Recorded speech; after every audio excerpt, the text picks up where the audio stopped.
I'm sorry. Good evening. I'd like to call to order the Committee for Community Development, Industrial Community Development. In attendance is myself, Councilor Daigle, Councilor Rosendahl, you sit in for Councilor Manning Martin. Yes. And Councilor Turco, you'll sit in for Councilor Welton. Yes, sir. Thank you. All right, we're going to not waste any time and get right into it. Mr. Bellavance, please. Welcome, Mr. Bellavance. And the mayor's here, so if the mayor's willing to comment, thank you. Okay, good evening. Kurt Bellavance, Director of Planning and Community Development for the City of Peabody. I'm here to discuss the MBTA multifamily zoning, often called 3A, because that's the section it refers to in the Mass General laws. So what we're going to do is I'll run through and give kind of a brief summary, and then I'll talk a little bit about the ordinance and what we're looking to do. So the law, the new law requires that an MBTA community, which we are, shall have at least one zoning district that's of reasonable size, which multifamily housing is permitted as of right. We do have that, but the one we have does not meet the criteria in which this Section 3A has applied. So it talks about a minimum gross density of 15 units per acre. It talks about being located within half a mile of a commuter rail station or subway, which is not applicable to us because we're listed as an adjacent community. And then it has no age restrictions or any restrictions on bedrooms or unit counts, and it's friendly to families. And then the minimum land area of that has to be at least 50 acres. So the state passed this. They're requiring any community, I believe there's 170 maybe communities within the MBTA.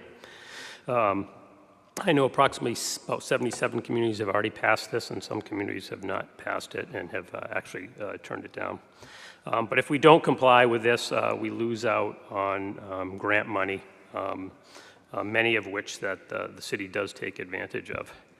The deadline for this is the end of this year, December 31st. So since they passed the law, there wasn't a lot of information out there. So our office spent time working with Don Kahn. We attended webinars and more webinars to try to get more information about that. They had released one of their guidelines back in August of 22. Then they revised that again in October 22, and then they revised it again in August of 23. So we're working on the recent one, which was August of 2023. As part of that, we applied for a grant to have a consultant come on and work with us because this was so new. We wanted the technical assistance from them to help us mold what we wanted to do here. So our approach to this was to look at areas that we already zone multifamily within the city of Peabody. So that was the DDD, residential overlay, R3, R4, and then R5, which would be by special permit, but we still wanted to look at that. There's 2 R5 districts within the city, and we want to look at those as well. So our consultant reviewed what the requirements were as part of this new law, and we came up with what we thought was the best approach was the DDD. It's they have the residential overlay. It's allowed by right. We already have some multifamily projects out there. It's off Dearborn Road. One of the key factors of that is access is onto Route 1. If you're traveling south, you get onto Route 1 in Dearborn, or you can come from 95. So there's a direct access from 95, either north or south, from the slip ramp that leads right into Dearborn Road. So it's an easy access for people that want to live there. So we looked at the DDD residential overlay. It consists of 3 lots. When it was created in 2003, it was a total of 11 lots, and some were combined to build these properties. The most notable one is the Highland Estates, or Highland at Dearborn. That's 446 units on 25 acres. Then we have the Joel USA North American headquarters there. It's a Japanese company that builds microscopes. They have their office building there. on about 5.5 acres. And then we have Jaden Apartments, which just recently opened. That's a 7 Dearborn. That's a 180-unit complex on 5.8 acres. So those are the 3 lots that are currently in the residential overlay district under the DDD. So we were looking to meet that minimum criteria of 50 acres.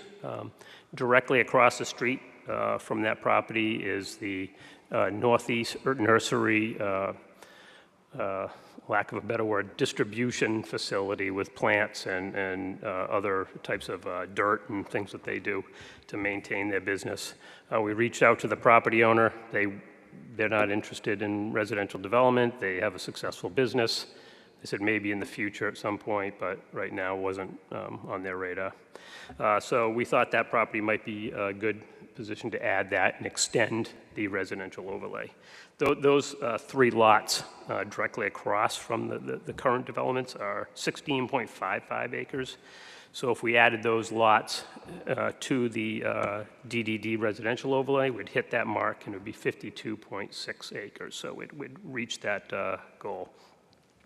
The DDD residential overlay it's a 1-page in the zoning ordinance. It didn't have a lot of description. What we wanted to do is create the ordinance that was similar to our own residential overlay that the City Council adopted in 2019. We wanted to add more design guidelines within that. We wanted to add more features in regards to that. One of the side notes is that you're not as part of the MBTA multifamily zone, they want you to cap that affordability at 10%. If you want to go beyond 10% affordability, you have to do a economic feasibility study to determine how many more units you would have to produce on top of what they're requiring.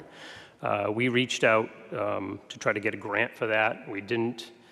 We did get a cost from a company for $35,000 to do that study, and we thought, well, why don't we try to get this, see if we get this adopted, and then we can pursue that at a later date and see if we need to change the affordability. But the affordability of 10% of those units would be built into the zoning language that we're proposing.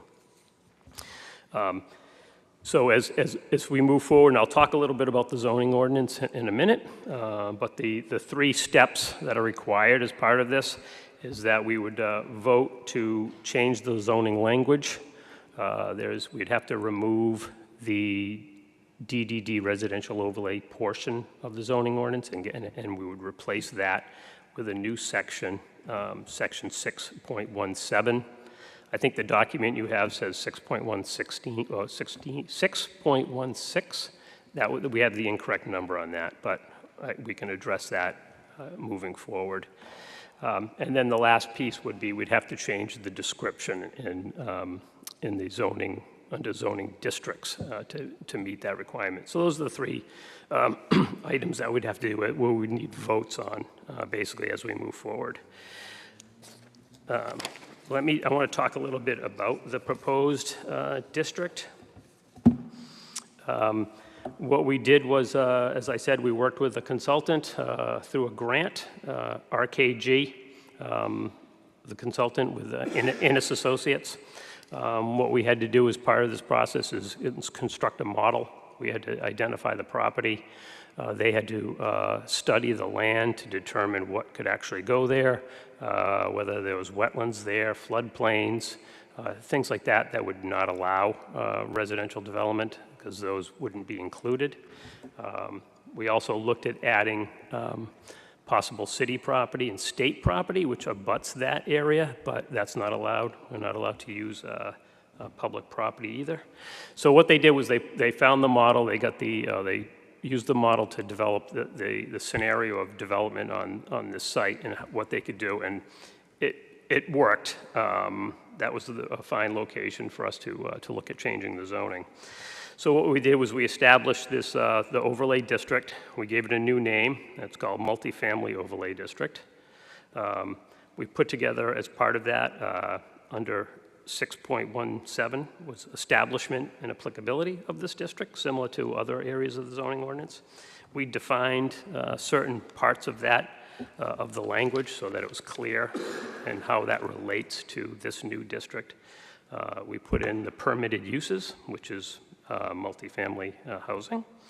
We added our dimensional standards in regards to that, which were similar to what was existing within the residential overlay. There are some changes in regard to that. The minimum lot size under the DDD was 2 acres or 87,120 feet. We reduced that to 60,000 square feet. The maximum number of stories is 6 stories in 72 feet. We kept that the same. The minimum floor area ratio was 0.5. We increased that to 1.5, which is similar to what was in the DDD already, but not as part of the residential overlay. And then the setbacks were pretty similar. They did have they tweaked the setback in regards to the district access road, which wouldn't apply to these properties either way. So those are some of the changes in regards to the dimensional standards that we made. We did put an exception in there for height. So if they're going to add solar power, do kind of an eco roof or some kind of energy storage in regards to the roof, then that could go beyond that height as long as it was blocked in regards to visibility. We modified the off-street parking. So we took the section out of what's 9.2 in the zoning, which is parking, and we reduced that down to 1.75 spaces per unit. And then the biggest part of this is that we added general development standards. So we wanted to put in some additional standards in regards to site design, building materials, parking materials, plantings, landscaping, things that the residential overlay did not already have under the DDD. We added some building requirements as well. So those are the things that we really loaded up in regards to this new district. And then lastly, we wanted to outline the inclusionary zoning piece because it is only 10%. Based on the requirement of the law. So we wanted to put a section in there so that we were clear in regards to that. So those are kind of the highlights of the zoning, the proposed zoning district. And as I said before, this would replace what we already have in place, the DDD residential overlay, which allows multifamily by right. This would replace that, and we would add additional lots to that to meet the 50-acre minimum. It's kind of a quick overview. I'm happy to answer any specific questions anybody has about that or other MBTA 3A items. Thank you. Little housekeeping. Councilor Manning Martin is here. Thank you, Councilor, and thank you, Councilor Rosenthal, for filling in.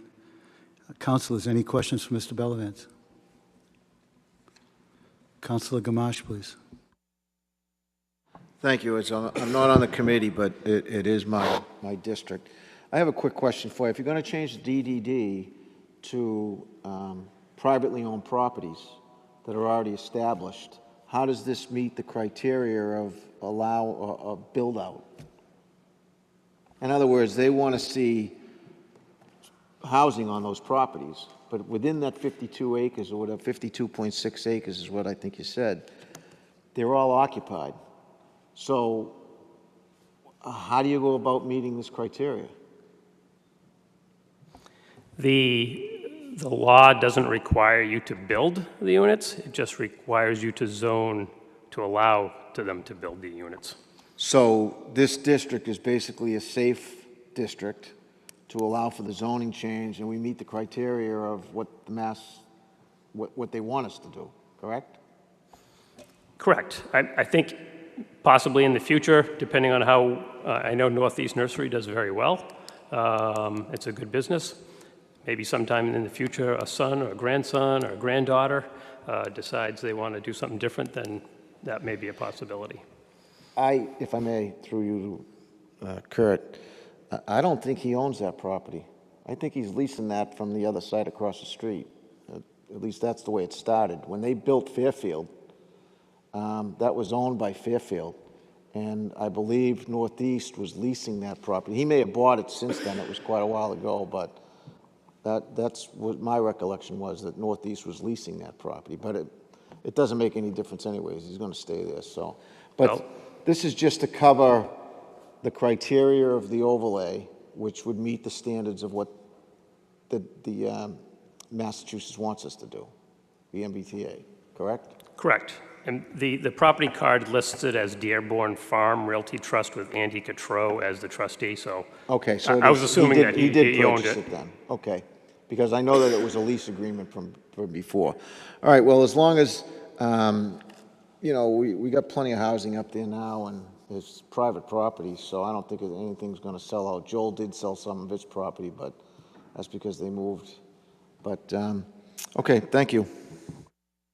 Mr. Mayor, would you like to speak in advance of questions? Thank you.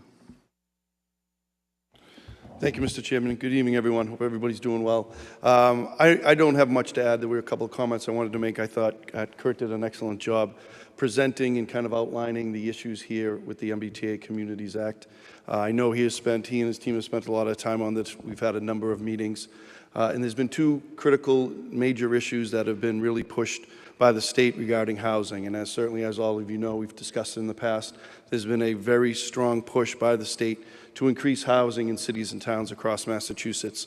The one issue we've been dealing with, and we're just really starting to dig into it now, meeting as a group, and I wanted to thank Councilor Peach. She's been a part of these meetings, part of this group regarding the accessory dwelling units, trying to get a handle on what that entails and what's coming. We're likely going to need to make some changes to our zoning to meet the requirements that the state has outlined. They've given us, or the change regarding accessory dwelling units is supposed to take place in February of 2025, and that's going to take some work ahead of time. I know our city solicitor, Don Kahn, has attended some webinars with other city solicitors. Tom St. Pierre, our building commissioner, has another seminar coming up next week. We're hoping for some further guidance, and then we're going to be meeting shortly thereafter. So that's one item, and we'll certainly keep people updated on that. We'll have to have some meetings as we move forward. But the item today, the MBTA Communities Act, again, is putting a lot on cities and towns to create this additional zoning, and it's been a very contentious and acrimonious issue in a number of cities and towns, particularly the smaller towns at town meetings. Certainly you're aware of Milton, Marblehead, there's a number of other communities. Milton has got to the point where there's a lawsuit with the state for enforcement of this, and that's going to be playing out in court, I think, in the very near future. In fact, I believe that there was a hearing on it this week, so we'll be waiting for some guidance from the state on those issues. And that has a much deeper meaning, I think, even beyond what this specific MBTA Communities Act is. I think it's going to be determination that will help in terms of city and town rights to govern their own cities and towns rather than state enforcement. So I think that's going to be a very big decision that's going to be coming down the road here. But in the short term, it does have an effect on cities and towns. Obviously, we want to move towards, I believe, meeting those requirements because there is a lot at stake in terms of potential grant opportunities and funding that could come the city's way. Peabody, I was reading with interest yesterday the Beverly article. Some of you may have seen it. There was this discussion in Beverly, and they mentioned that there hasn't really been too much discussion because Beverly already has kind of this housing or allowing this type of housing. I think the same holds true for the city. We have the DDD district, which allows for housing by right in that 40 or so acres that Mr. Bellavance has outlined. And there's been some development there. There hasn't been some development there. Adding these additional 12 or so acres to what's there now, I think, again, meets the requirement. And Council, that was a great question. Councilor Gamache, that was a question that I asked.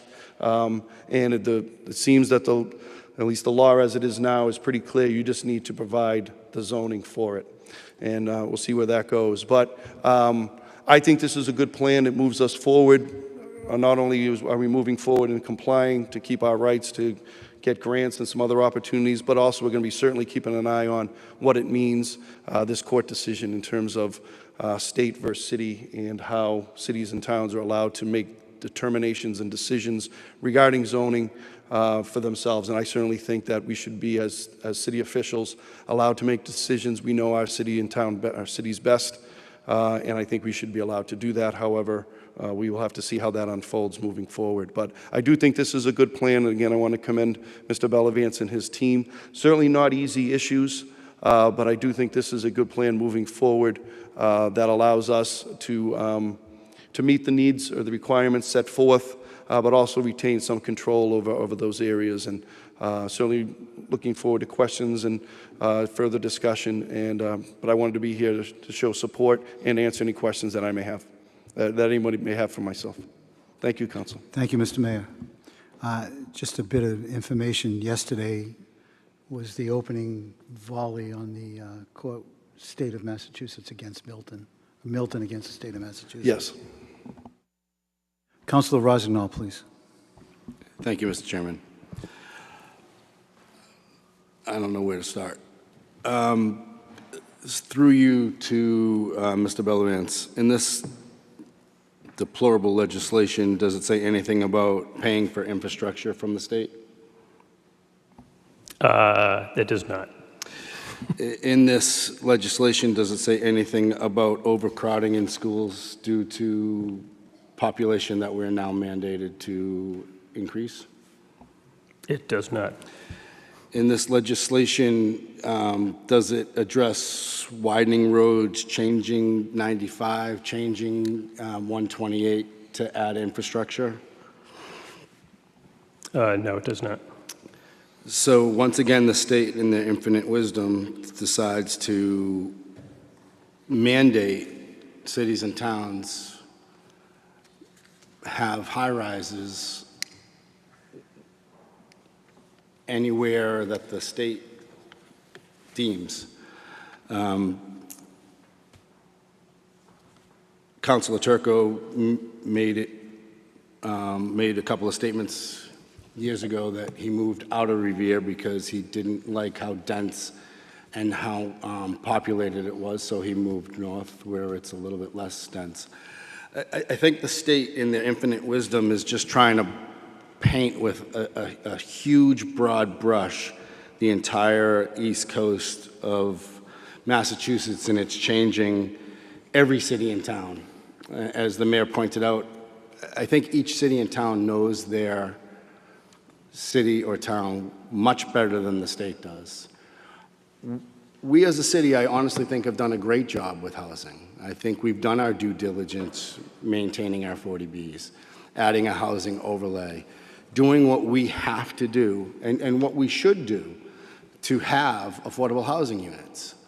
The fact that other cities and towns have not done such, we should not be lumped in with this mandate. It blows my mind that the state thinks that it has the ultimate authority of housing. I don't see their wisdom in this.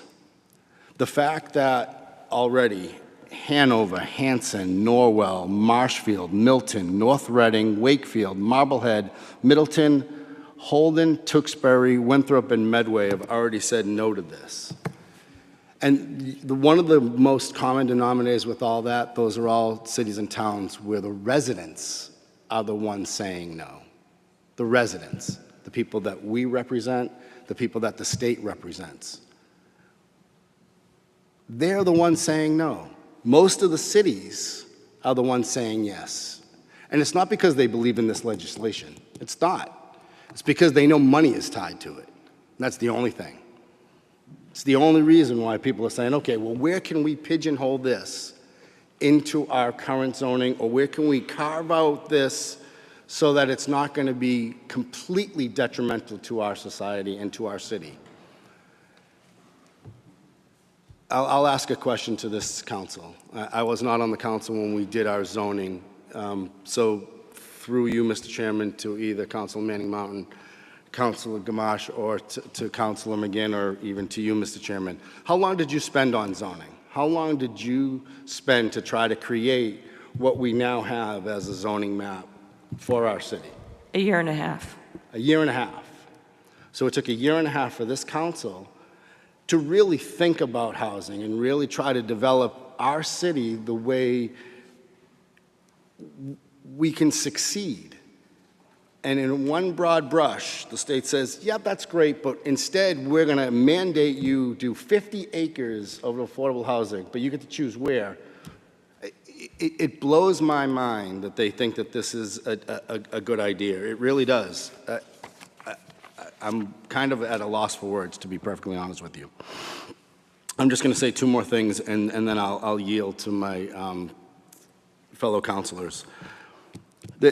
I know there's a housing crunch, and I know this state is one of the least affordable in the country. I understand that. But right now in Boston, there are high-rises as far as the eye can see. Office buildings are going away. They are. That's fact. If you talk to anybody that does office work, they are in the office maybe once a week. All of that is going to end up being housing. It is.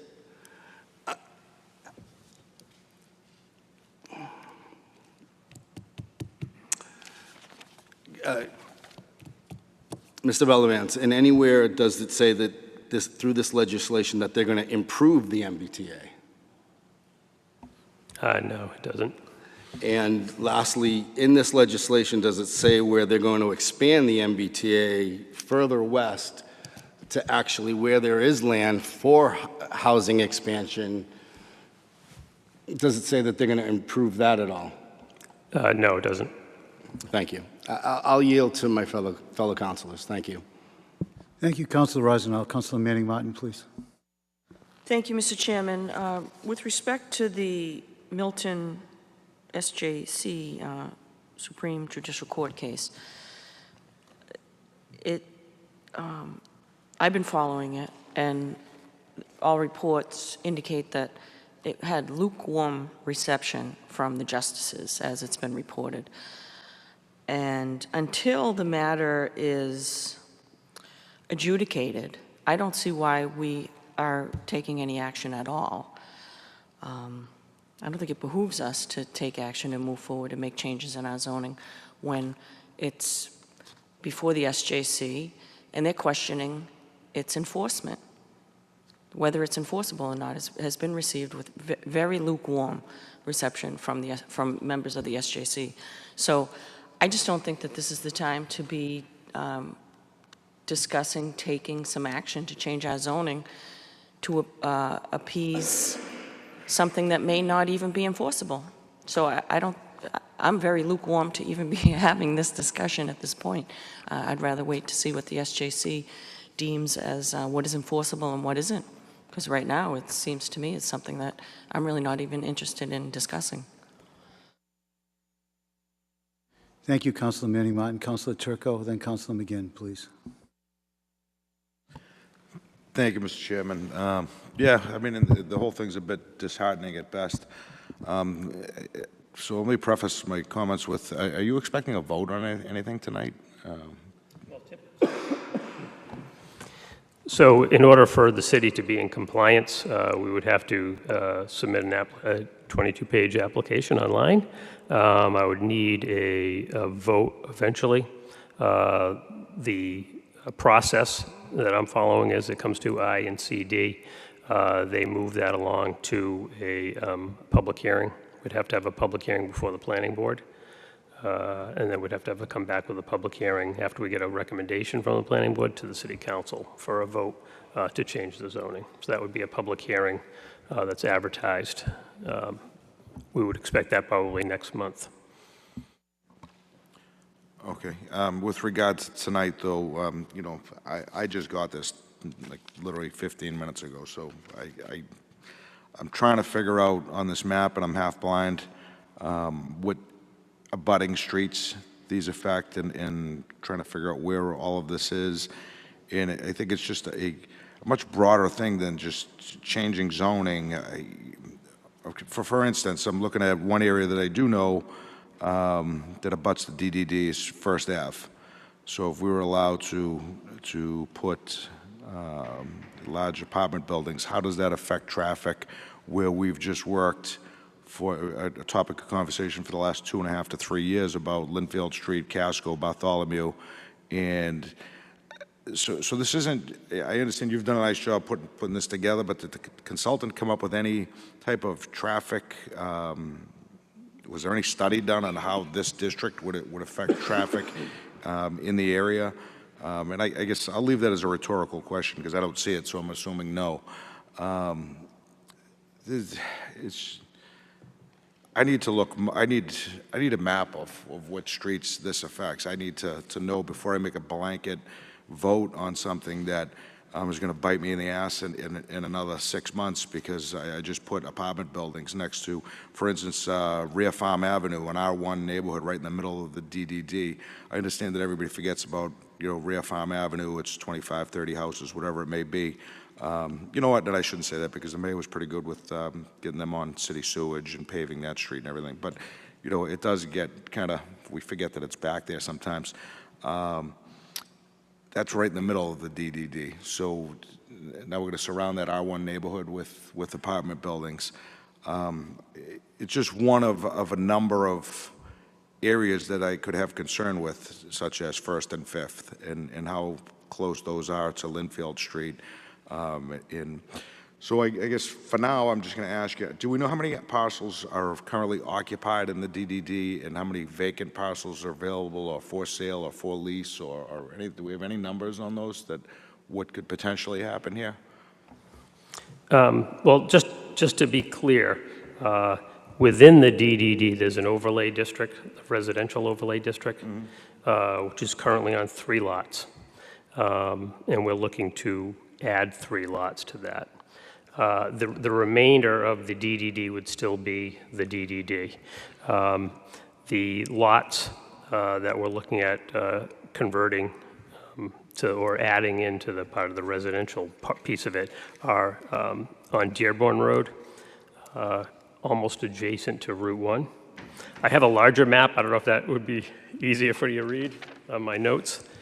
Yeah, that's my type of map right So there. it wouldn't be near First Ave and Summit. And what we found with this is that the access is really directly to Route 1. If you were going to head north, you'd head right onto Route 1. If you were going to head south, the jug handle is right there, so you'd get onto the jug handle, and then that would get you onto Route 1 south or onto 95, which would lead you in either direction. And it's the same way coming back. There's a slip ramp from 95, so if you're coming north or south, you'd get on that slip ramp, and that would bring you right. The slip ramp would lead you right into that property. So in regards to traffic and creating more traffic, we thought that was even better positioned than the mall in regards to traffic. Okay, thank you. That's a relief to better understand where these parcels are, so thank you. Now with that, am I reading it right? This is where like Lakeland Park is, and no, it's not. No. So because it's tough to, unless you drive by there on purpose, you probably wouldn't go by there. You can see the Dearborn apartments from the highway, from 95. It's the ones up on the hill. And then yes, that's the big one. And then if you're on the slip ramp, you're getting off and the Sonic is on your left and you're heading up towards Santarpio's, it would be on your right. And they just built the new Jaden apartments as part of that. So the only other piece of those 3 parcels is the Joel headquarter office building. So that's the residential DDD. It's just those 3 lots.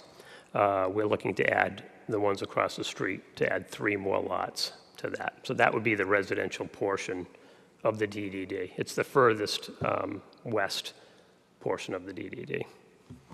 Okay, that's so far so good. This is great. Now across the street, those 3. So again, back to my original question: what's occupied here? What's available for development? Yeah, all 3 of those are Northeast Nursery. Okay, so potentially, and I know you have a rough answer from the owner, or an answer from the owner that says that he has no interest in development, but those words have been spoken before. So that's 9, 12. 16 and a half acres, those three parcels that are all owned by one individual. And do we have like a rough number of how many units could go into that 16 and a half acres? An estimate, so if you, across the street is the new Jaden Apartments, that's a new apartment building. My guess would be there probably 3 of those buildings could go there. And how many in that building? 180. So roughly 500 units, or Yeah, 540 units. Yep. Okay, and does Dearborn have any additional space to build on that 24.9 acres under the new zoning? Does it allow for more buildings? It would allow for more units. It's pretty tough. There are already 3 and 4 levels there. Really, the only way they could do is if they knocked building down to do new buildings or add a roof. It just seemed to be prohibitive the way that was set up because they occupy most of that property. They couldn't potentially go up to the 6-story, you know, if they're 3-story buildings, they could potentially just build up 3 additional stories on those buildings. Correct, yep. Okay. All right, so far that's some good news. Condos or apartments, or does it matter? Can they choose to build either or? Yes, yep, either or. And we have no say-so in that, we have no input in that? Correct. So obviously my concern there is if 10% affordability, which is going to set us back, I know it's 10%, but it will still set us back ultimately in the long run. The 15% is barely keeping us afloat, and 15 and 20% that we've been requiring of new developers. But, you know, obviously, you know, I'm just preaching to the choir here, I guess, that apartments, we get 100% affordability on every apartment, whereas the condos, we don't. That's a true statement, but not necessarily with this. So there's a requirement of 10% that they would have to do 10%, but there's nothing that would require them to go beyond that, and there's no language that would count, you'd be able to count all of the units towards the 40B subsidized housing inventory. For example, if they decided on their own to do a minimum of 50%, then we could count all the units. But the way the language is, they would only count those 10%. Okay, and you had mentioned that you looked at, I think you said R3, R4, and R5. We don't have, I'm just looking at the zoning map, the R5 that's out there, which is... The 2 R5s are Huntington Woods and then Cedar Pond. So those are the 2. Because what we did was we looked where we had our multifamily housing already, and we thought, why don't we put this, because it's not we're not required to build it, we just have to zone it. So we looked at the R5, that area. Then we also looked at the two R3s, which was Cross Keys and Terrace Estates. So we looked at those as well, as adding those properties in as an option as well, and sort of spreading it around instead of just putting it in one district. And how many acres did we come up with in the R5? There's actually 3 R5 parcels that I see here. I don't know what this 3rd parcel is here. You see the 3rd, the diamond parcel, right here.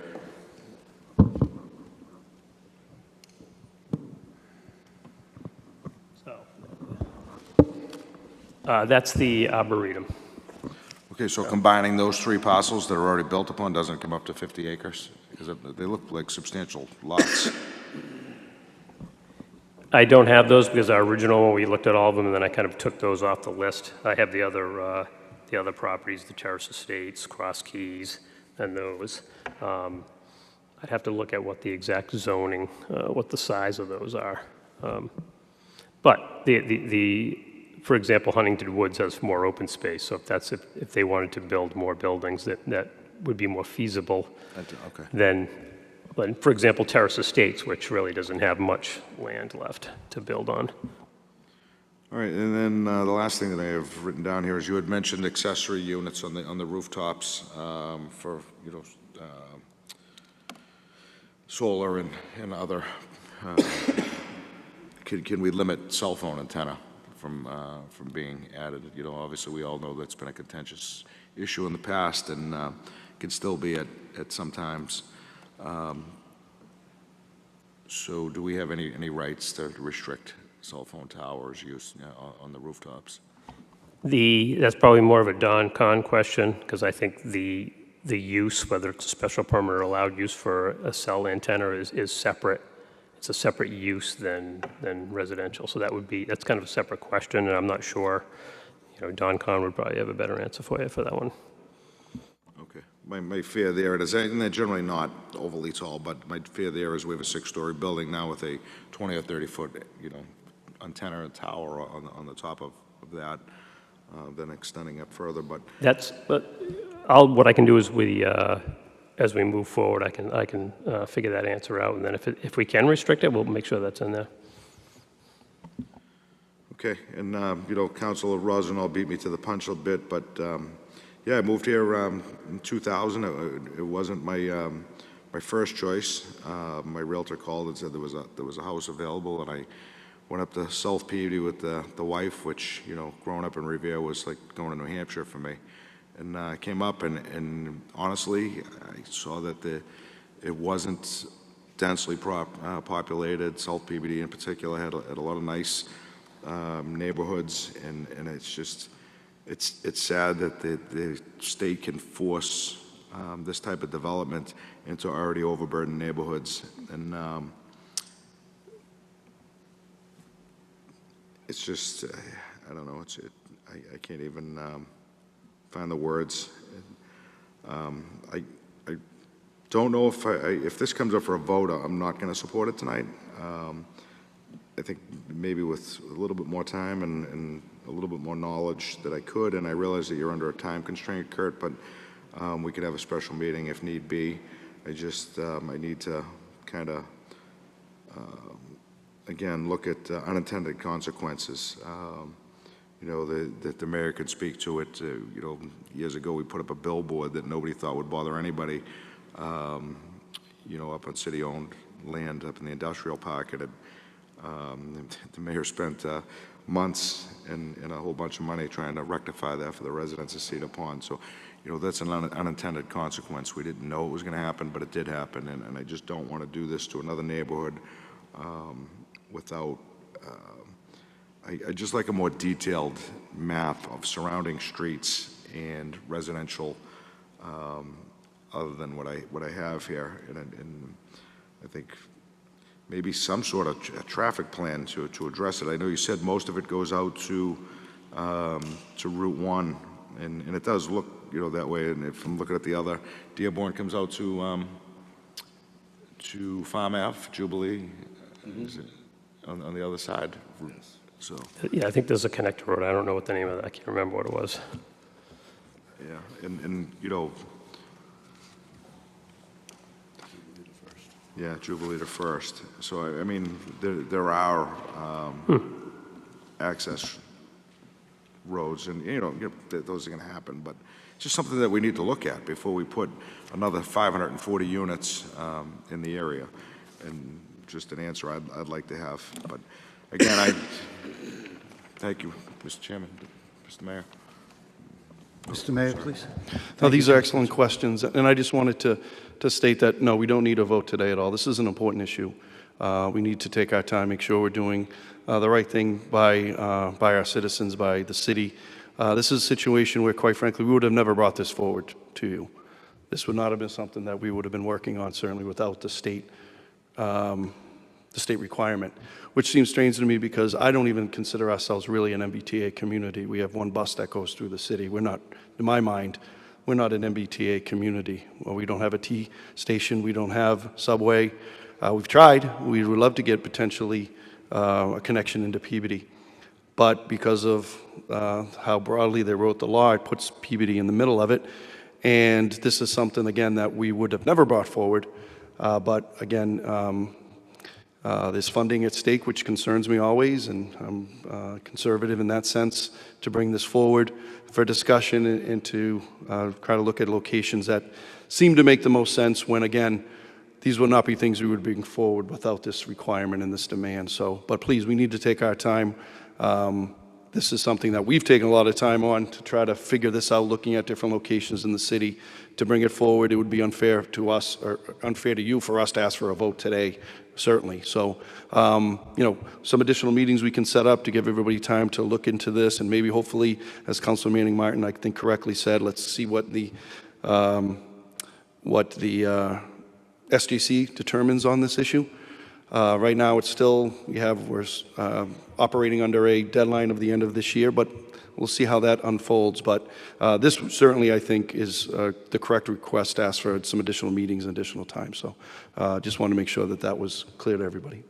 Thank you, Mr. Mayor. Councilor Turco, you still have the floor. Thank you very much. Mayor, thank you for that. I appreciate it. It's a big weight off my shoulders. I really didn't want to vote on it tonight. Yeah, the last thing I'll say, just because the mayor mentioned it, is, you know, you see some of these apartment buildings, you know, particularly, and I'll mention Revere again, dozens and dozens of apartment buildings, and, you know, offhand it doesn't look right, but there's 3 subway stations within a mile and a half period, so they work. You know, you can't get out of Peabody in any which way without a vehicle, and that's the thing that the state neglects to take into account, that we don't have that transportation, and I'm glad the mayor mentioned, I thought it was 2 bus lines, but it was, you know, 1 or 2 bus lines throughout the city of Peabody. So you could put all these apartments there, and then you've just added thousands of cars to the road because we don't have MBTA access, but yet it's the MBTA that's asking us to do this. Again, just disappointing and disheartening, but thank you. Thank you, Councilor Turco. Councilor McGinn, please. Thank you, Mr. Chairman. I share a lot of the sentiments about the unfortunate nature of this law, but I'm also sensitive to the fact that we're kind of stuck to some extent. I would definitely not be in a position of wanting to advance this tonight, so I'm relieved to hear that my colleagues and the mayor are already kind of on that same page. There's a lot here to digest. You talked about it took 1.5 years to get through zoning. It took us many months to get through the residential overlay language that we have in current zoning, and I think because of the effort that we put in there, we got a pretty good product out of that. So, you know, again, understanding the timeline and the potential deadlines, given the pending information from the SJC, I still think we need to do our due diligence on this thing and make sure that we put forward something that's comprehensive, well thought out, and addresses a lot of the concerns that other councilors have already raised. So that's just kind of my 30,000-foot thought on this. More specifically, Mr. Bellavance, you mentioned the one-pager that exists today that describes the DDD. It's a little. You clarified things tonight by saying there was a wrong section reference, and I appreciate that. But councilors that maybe didn't get that clarification before tonight definitely would have been confused, because we would have been talking about eliminating our current overlay district, which we're not, which is not what's before us. So I want to make sure we're very clear on what it actually is before us. Is it 6.6.8 of zoning that you're referring to? Is that the one pager that? Yes, that's the correct one. Okay, thank you. So everybody ought to note that's what he's looking to replace here, is 6.6.8. When I read 6.6.8, I'm unclear as to how you get to these specific parcels. I see 6.6.8 applying to the entire DDD. So is the 54 acres the entire DDD less all the municipal properties, things that we can't count under the guidelines that have been promulgated here, and then adding those other lots across the street? Is that how you get to that? Or because I don't see specific lots in 6.6.8 specified. the way we did in the residential overlay, and I don't see anything on the map that shows some subsection of the DDD where this residential overlay, the existing residential overlay applies. So can you help me Yes. understand that a little bit better? Understanding that all this happened before I was on the council, so I'm not Yes. particularly familiar with it. No, it was, as I said, it took place in 2003. So it was not shown on the zoning map. I was able to locate a map that showed the lots that are part of the residential overlay. The map did in that case, when it was adopted, had 11 lots. The majority of those lots are part of the Dearborn estates. They must have purchased those lots and combined them so that they could build that project. But that was a small section of the overall DDD. And it's shown on a map. It's not shown on the current map, on the zoning map. I'm not sure why that wasn't part of that. It was voted on back in 2003. But we do have that. We have developed a new zoning map that is up to date. We were waiting to see what happens with this before we presented that new zoning map to be voted on by the council and the planning board. But we do have an updated map that reflects all of the zoning changes, including the mill overlay, the residential overlays.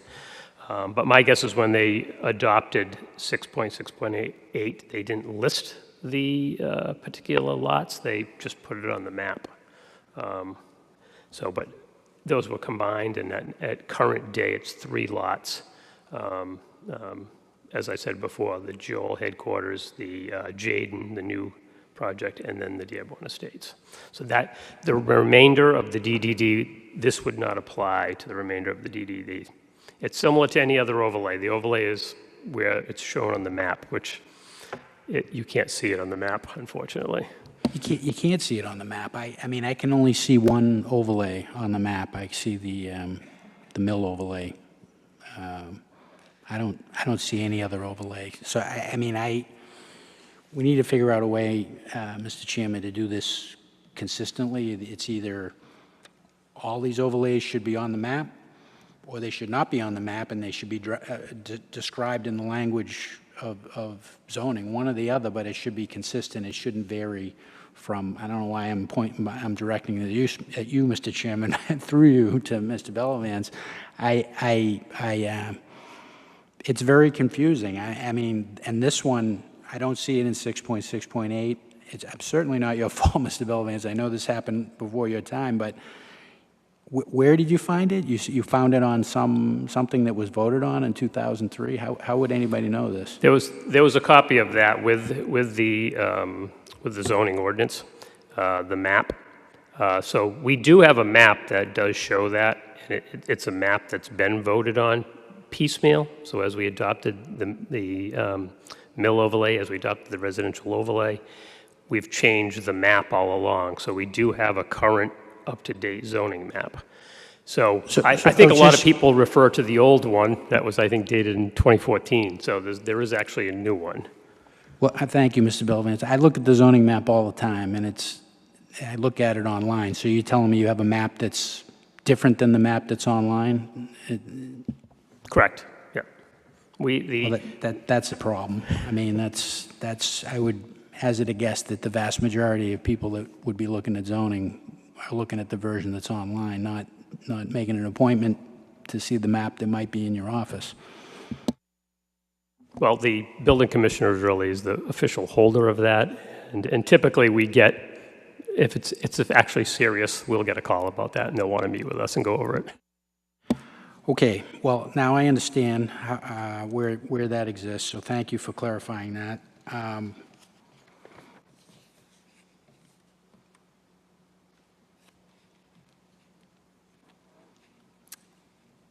In the proposed language, 6.16.5, there's a table there.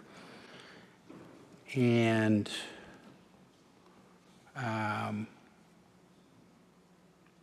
You mentioned the 6 stories. I think you're just drawing on that because that's what's in the current overlay. That was, I guess, the logic.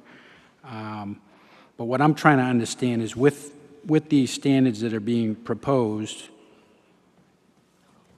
theoretically, how many units could be built on these 53 acres? I mean, if I understand it correctly, we've got a target number that was in the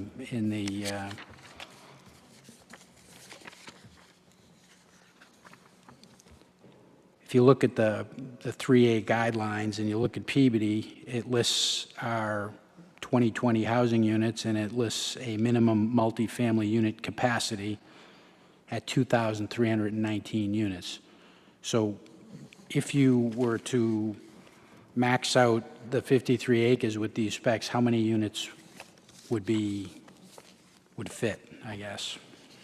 Yeah, so that's what the design is meant to be, to be able to build 2,319 units, as that's what's required. And that's one of the reasons we want to pick a mostly developed site already, so that limits that. So as I said too, I think Councilor Turco, I think maybe asked, what did I think could go there? Probably about 3 of those Jaden buildings. So you're talking at least 500 and something units on those empty lots or the Northeast Nursery lots.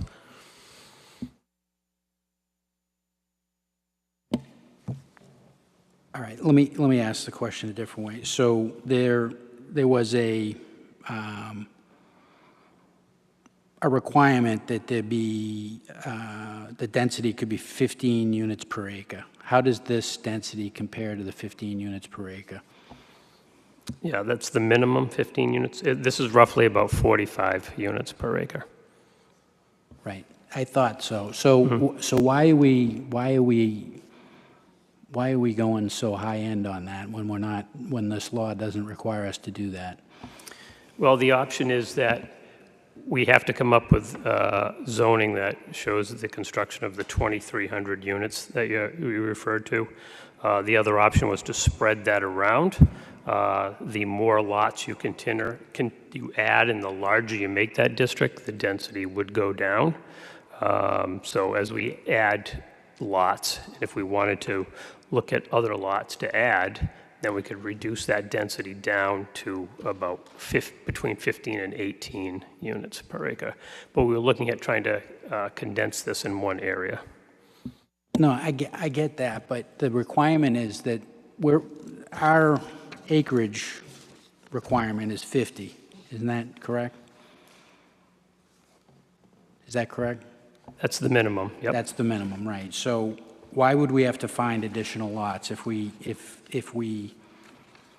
have to just find 50 acres, which you have, and the density needs to be only 15 per acre? Why do we have to go to 45? I don't understand that. As you referred to, the requirement is 10% of our existing units, which is 2,319. So we have to create zoning that allows for the development of 2,013 units. New units. New units. New units. New units, yes. So you can't count what's already there. No, it's not designed to count stuff. We tried to find locations that wouldn't necessarily be developed any further. So that's why we looked at the 1 year, either put the district in a place that's mostly or partially developed out on Dearborn Road, or spread that out was another option where we could do Cross Keys, Cedar Pond, and add other districts in and kind of spread it around. But we still have to come up. If we wanted to do the 15 units per acre, I believe we'd have to come up with about 145 acres that we'd need to zone for the multifamily housing. They originally came out and required communities to do 750 units with a minimum of 50 acres. This was a no-brainer for Dearborn Road. They changed that because of the adjacent community, small adjacent community, and they modified all that. We're on the low end. We're 10%. It goes all the way up to 25%, so other communities have to, like Lynn, has to meet 25%, so they have more units that they have to create. But the number that we need to show is the 2,300 units. Okay, I'm still not fully grasping this, but that's okay, because hopefully we're going to have a little more time to digest it. As far as this idea of using other lots to cobble together more acreage, I thought they had to be contiguous. They don't, but you have to have a minimum of 5 acres. That's the least you can go, but they don't have to be contiguous.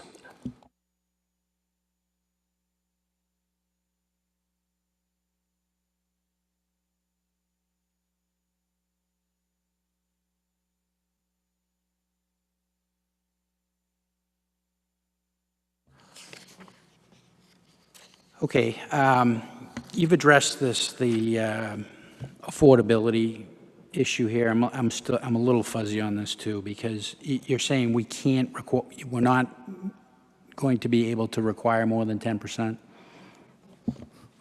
We can, but we can't do it without having a economic feasibility study to show whether a development needs to build more units so that they aren't losing money. Something like that. I don't know. We tried to get someone to do that, and it was a $35,000 ask. We figured let's take one step at a time, and we can go back and see if we can increase that at another date. So it's on the city to do this analysis, not any potential developer to show that they can't. True. Like Yeah. that. It's the opposite of 40B, right? Right, and it was a requirement of this if we increased Yeah. it, so. Great. So, the mayor mentioned the changes that are coming with the ADU in February. I'm assuming those are all going to count as housing units when they come online. Do we know that yet? Yes, they will count. They will count. So we're now going to run the risk of having a whole lot of additional units come on where we're not going to be able to require them to be affordable. They'll never trigger a 10% requirement. But we can't use this to offset that. Correct. Two different state mandates that are going to cause us to fall below our 10% affordability and require us to, lose any safe harbor status that we have on 40B. That's outrageous. And counsel, I think that was the intent, or one of the.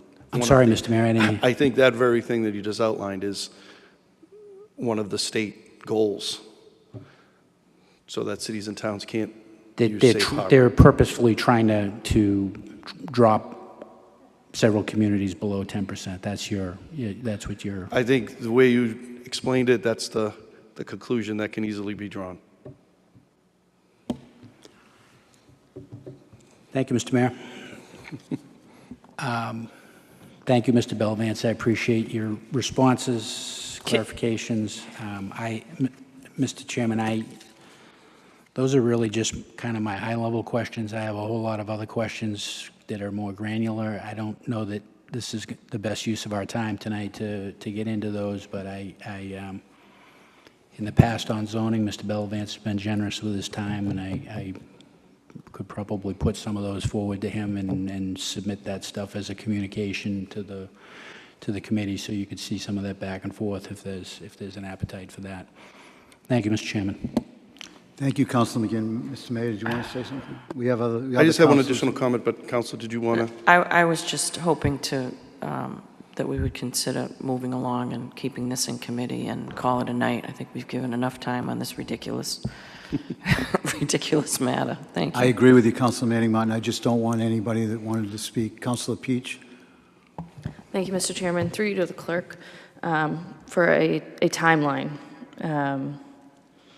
what is the latest that the council would be able to hold a public hearing and take a vote on this to advertise this ordinance change for adoption in order for us to meet the December 31st deadline? So, Counselor, right now, we would need to have a November 14th hearing in order to adopt anything at our last meeting of the year on December 12th. So a November 14th hearing for December 12th, we'd have to advertise for 2 weeks. And the planning board also would have their schedule to possibly have their hearing on November 7th, and they would need to obviously run their legal ad for 2 weeks as well. So their first legal ad will have to run on October 24th, which is the same date as our next meeting. But they would obviously need to get that in but before the beginning of the week on the 21st if they were going to have that run. That's if everything goes. I think that it's possible to keep this in committee, but still refer it to the planning board so they can start their process and refer it to me to at least set up a public hearing. And you can still hold your committees. We can even have a committee meeting the night of the 14th. I know in some cases we go ahead with our public hearings even without a positive recommendation and just the council puts it on the floor after the public hearing. So it's up to the will of the council. Thank you, Madam Clerk. I think we're all in agreement that we think this is a gross overstep by the state. I don't think that's an argument we're having amongst ourselves. And I respect the towns that have been able to vote this down or sue the state. And yes, those are towns that are holding town meetings where residents are showing up and they're the ones taking the vote, and it's not a city council taking the vote. They're also very affluent communities that can afford or don't even get very much funding from the state right now. I think it would be grossly irresponsible for this council not to make an effort to move forward on this. I'm hoping, I think we're all hoping, that this plays out in court and this is ruled an overstep by the state and we don't have to do this. I'm not willing to risk the amount of funding we receive from the state by not complying. I wish we were in a position, but if we put ourselves in that position, it's going to be a very difficult budget year, and we're going to see significant tax increases more than we're even looking at just on a baseline right now. So I think it would be irresponsible for us to the residents to turn around and say, we're not going to do this because we don't think that the state should tell us what to do. I agree. Until a court overturns their ability to do that, our hands, in my opinion, are tied. I would love to stick it to the state and say, this is a local issue. I'm not willing to say, well, there goes all of the additional funding that we get. Think about every state project that we have going on right now that receives some sort of funding, the numerous grants that paid to help us put this together, the number of grants that community development applies for and receives, the Central Street project, that is state funding. We, as the city of Peabody, are a gateway city, which we receive additional funds for being a gateway city, because our residents are not affluent.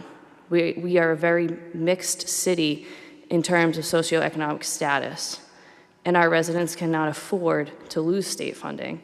We, as a city council, do not want to see a budget that does not have these programs funded by state grants and additional state funding, which is being told to us, there's additional bond bills before the House. They might be coming back into session before the year ends to see additional Chapter 70, Chapter 90 money coming down to the states. Not actioning this, not making a valid effort to put this forward while we watch the courts and see, how that plays out, it puts us in a pretty dire position financially as a city, and I think that would be irresponsible for us as a council. I obviously don't sit on this committee, but I do like the clerk's recommendation to refer this to the planning board so that they can continue their steps and for us to draft and not draft the us to advertise a public hearing. And we can continue to have a committee meeting. We have 2 weeks until our next meeting, 4 weeks until we could even have a public hearing on this. That gives us 4 weeks to continue to work on this in committee and then have a public hearing on the 14th. That brings us to the deadline of our last scheduled meeting in December. I think we could probably push it out, I'd say 1 additional week to the clerk if we needed a special meeting in December, because we do have to advertise it for a certain period of time and then come back into session to vote on it. So I would think if we waited, I don't even think if we waited till our last scheduled meeting, we'd have time. We'd have to action this before Thanksgiving to draft and advertise. But I commend Mr. Bellavance and his team. When this law was first put into place, we were talking about the mall, we were talking about spreading this out in different parcels. I knew that this development existed in Dearborn, growing up in South Peabody, watching that development go up. I think this is kind of a best case scenario for us because it's already largely developed. To the questions from other counselors about, obviously these existing structures they could add to. They don't have the foundational structure right now to add 3 more floors, so they'd have to tear down their existing structures to rebuild, which they might, but I don't think they're at full capacity right now as it is, so I don't know that there's a desire from those developers to do that. And then, for the parcels adding across the street, there's a well-established business that does very well, and that's not to say it will never get developed, but I think it saves us right now in the meantime. And I'm happy to hear that, obviously that's not my ward, but for the ward councilor to endorse the plan is very significant for me. No one likes this. I think we're all in agreement on that. I just want to stress the fact of how much funding we really get, and that's what sets us apart from those towns that have voted it down. Is it right for the state to dangle funding in front of our face? No, that's awful. And they shouldn't be able to do that, and I hope that the courts make that ruling. But in the meantime, we know how long things take to play out in court, and the deadline is the end of this year. Small towns that have already voted this down are scrambling to have special meetings to try to explain to their residents how detrimental it will be to not put something forward and not make an effort. That's just my 2 cents. I hope that this is referred to planning and for a public hearing for the council. Thank you. Thank you, Councilor Peach. Councilor Daigle, then Councilor Manning Martin, please. Councilor Rossignol. Councilor Daigle, please. Thank you, Mr. Chairman. Being on the committee, I do feel compelled to just speak briefly, but I will be quick. And I appreciate the thoughts from all of my fellow councilors. You've raised good questions, and I certainly think we should comply with the state. But I think right now we have a lot more questions than we have answers. And I'm glad that we're not moving forward with this tonight. I appreciate that we do have a deadline and we don't want to lose any of this funding. Thank you, Mr. Bellavance, for doing all this work. And I would like to see a map moving forward just so we can all be on the same page with what areas we are talking about.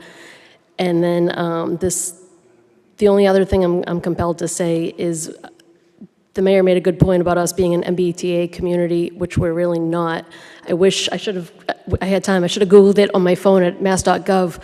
Out of Beverly, Salem, and Lynn, we are one of the highest paying communities for assessments for the MBTA, and we get the least amount of services. Can we opt out of being an MBTA community? I heard that it's happened in the past. I don't know if that's an option or that's crazy, but I can't help but be frustrated that we pay this much money and we get no services, and now we have to comply with this thing that we're struggling to figure out. So I don't know. I'm torn on how I feel about this. So I'm glad we're not moving forward tonight. That's it. Thank you, Mr. Chairman. Thank you, Councilor Daigle. Councilor Rossignol, then Councilor Manning Martin, please. I'll be brief. I know Councilor Peach said most of these were affluent communities. I don't consider Winthrop, Tewksbury, or Medway affluent. I think they're kind of like us, kind of middle of the road. If not us, who, and if not now, when? The state in their infinite wisdom, keeps jamming things down our throat, and we have to pick up the slack, and it's constant and it's never ending. We have to draw a line in the sand somewhere, and this is where I'm willing to draw it. So I don't care what iteration this comes back to us. I'm not going to be voting for this in any way, shape, or form. Thank you. Thank you, Councilor Rosendahl. Councilor Manning Martin, please. Thank you, Mr. Chairman. I know there's been a recommendation or suggestion that we put something forward to move forward with the planning board, but what we got here tonight was, there was no map, and it really wasn't much of anything, and we didn't like it, so why are we putting it forward? Not one person here spoke positively about the plan, that we feel confident with it. So I'm certainly not going to put forward something that no one has any confidence in. You need a map, we need more information, and I'm certainly not going to support, I'm certainly not going to make a motion to move forward with anything like that to the planning board, and I won't support a motion. So I'd really like to just table this and move on. I think we've spent enough time on this, and everyone's said their piece. We have nothing good to put forward. Thank you, Councilor Manning Martin. Councilor Welton, please. Thank you, Chairman Gould, and I will keep this very brief. I apologize I was late. The irony is I was late because I was stuck in traffic because we don't have significant public transportation here in Peabody. I did not have a problem coming from Boston. Even through Revere was clean sailing. It was just when I got here to Peabody that I got stuck in traffic. Having said that, I agree with everything that I've heard this evening, and I understand that we're in a situation where this has been forced upon us. I appreciate all the effort from the mayor and Mr. Bellavance. Just two quick questions. The first is there any opportunity, I know none of us believe that we're a community that's fully serviced by the MBTA.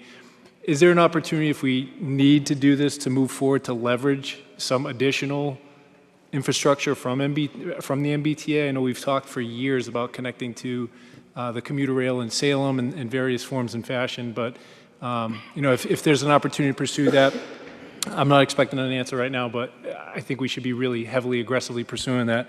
And secondly, I know the economic feasibility study, it sounds like that's on us. I'm guessing the RKG Associates and his Associates is on us. Is there any opportunity for us to get any reimbursement from this? Because I'm imagining this is going to creep up in the hundreds of thousands very soon. Well, no, the RKG and Innis, we got a grant for them to assist us with that, but the feasibility we'd have to foot the bill ourselves. Okay, thanks. Well, hopefully we can save the receipts and hope that with the SJC ruling there might be some reimbursements there. But I agree with the sentiments tonight. I think Councilor Peach was very well spoken and articulate. I understand there's a deadline on this. However, I share the same opinion with Councilor Manning Martin that we're not there just yet to move forward in a significant way. So I don't want to jeopardize the funding, but I think we need to do some more work here. But I do appreciate the work that's been done so far. Thank you. Thank you, Councilor Welton. Councilor Turco, then Councilor Gamache, please. Thank you again for the opportunity, and I had to think for the last 20 minutes about whether I wanted to say this or not, but I'm going to say it. We made a request for our state delegation to appear here and discuss their thought process behind supporting this. I'm going to assume, Mr. Chairman, through the clerk, through you to the clerk, that we didn't get a response from anybody in the state delegation? Yes, I did hear from Senator Lovely's office, and I was given a date that I gave to them, and I did not hear back on that date. Okay, so I mean, for the record, again, politically, I know it's not pointing fingers at one another, but this was your state delegation that voted this in with very little discussion on the local level. These are people that live in our community. At least one lives directly and very close to the area in question here. They made the vote, didn't want to discuss it with us, didn't want to face, the residents of the city of Peabody and explain to why they made this vote. It's, again, the whole thing's shameful, and I won't refer this to planning. If there's repercussions for it, so be it. Let our state delegation answer to why we're losing funding. Thank you, Councilor Turco. And lastly, Councilor Gamache, please. Yes, thank you. I have one suggestion and one question. To Mr. Bellavance. You stated earlier that there's an application for this process, a 20-page application that has to be submitted. Can you, just being proactive, can you get that set up in case we have to, and just save it and don't send it, so that we have it ready for when and if we need it? That's my first question. Yes, you can go and save as you go along. Yes, So, okay. yes. So that would be my recommendation to you. And the second thing is that in this area that you've designated for this overlay, I have serious reservations about adding the property for Northeast Nursery. And this is the reason why. It's an undeveloped piece of property. And it's the easiest available piece of property to build on. So I'm asking that you strike that piece of property that consists of the Northeast Nursery property because it is ready to be built upon tomorrow, and add in another area that's already developed so that we could at least be prepared to have somebody tear down a building instead of somebody walking in and just building a building. And to me, it's an open space. There is a building on it, but the majority of that property is vacant, and they can move in tomorrow and build. And I would recommend that we remove that piece of property from your proposal and add another piece of property in that area that is developed.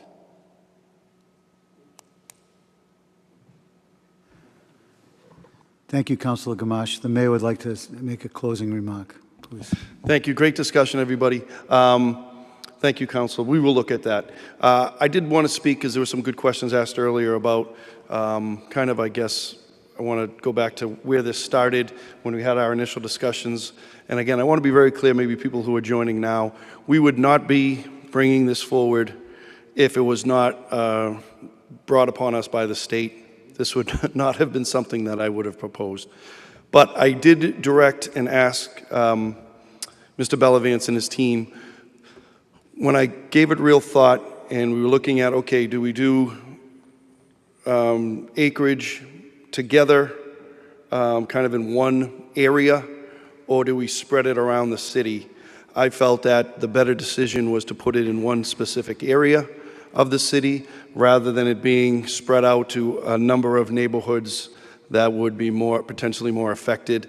I felt that this area was a very strong area that didn't impact as many current residents in neighborhoods, whereas if we had to do the 145 acres spread around the city, it would have been much more impactful. So that's what we were looking at, just kind of a specific area where all the acreage would be. So we'll keep working on our end. Please reach out with questions, thoughts, and but I do appreciate everybody's comments today.